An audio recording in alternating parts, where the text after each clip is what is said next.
Well, it may have taken a couple of months, but in the past week, the global anti-capitalist Occupy movement has found a home in Adelaide. It began on New York's Wall Street in September, primarily protesting against corporate greed and the global banking system, which it says is responsible for the global financial crisis.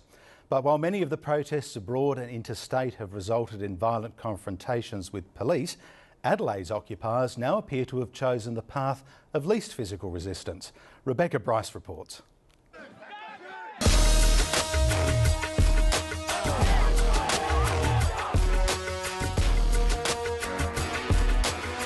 It's the once peaceful protest that's now providing daily images of clashes around the world.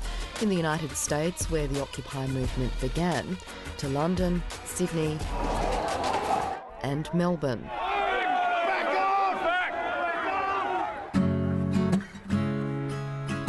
It seemed Adelaide might miss out on the trend until last weekend, when protesters took up lodgings in the city.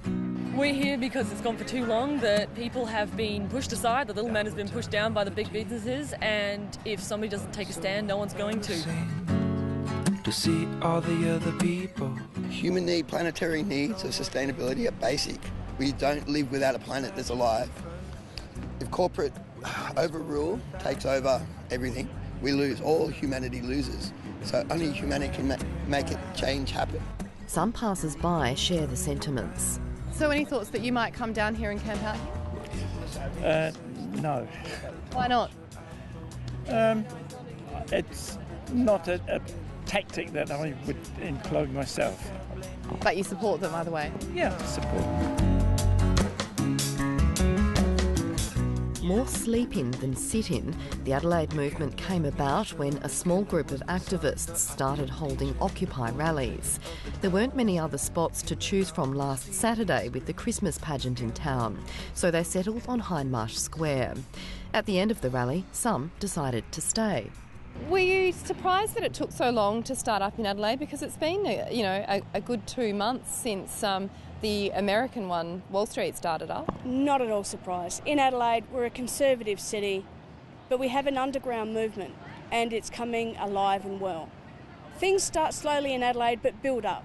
It takes a lot of courage to stick out your neck individually and actually come out here. And from what I've noticed, people are a little bit worried about doing that individually. It's only when the first people started getting out here and people said, well, nothing bad's happened to them yet, how about I give it a go too?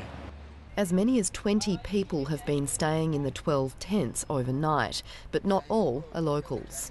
Came to Adelaide, and I heard there was an occupation on here, which I'd been a part of in Brisbane for 25 days, as I said, of the maybe 30 odd now.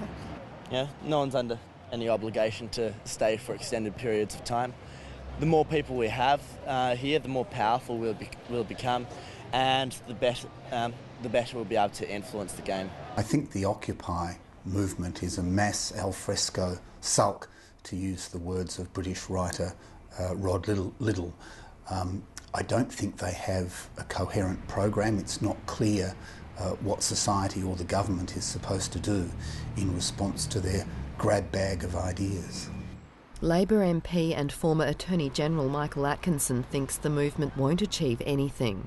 This middle-class sulk is an inevitable part of being better off than we've ever been before. If they really had something to occupy their minds, like a depression or a war, they wouldn't be there in Hindmarsh Square. So effectively, because they're better off, they have more to complain about? Yes, indeed, they are better off, and so they have nothing really to complain about, so they're confecting something.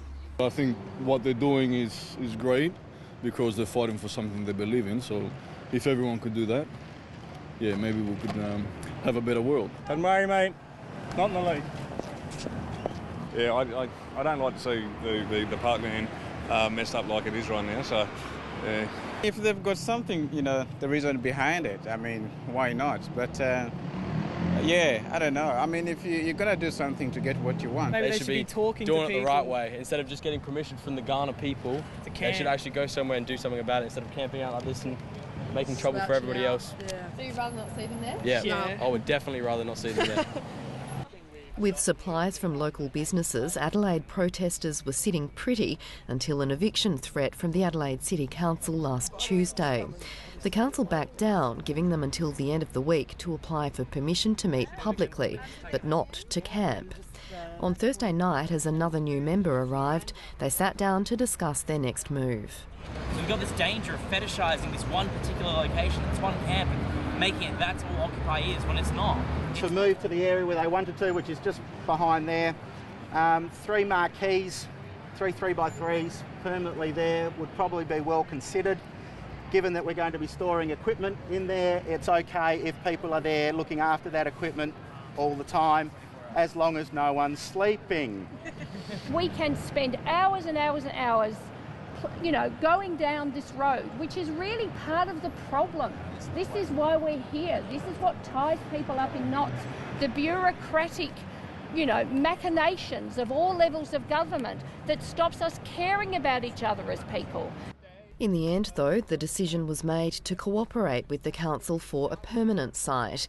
The application was handed in today, and protesters say they'll negotiate on the details before the council votes on it next week.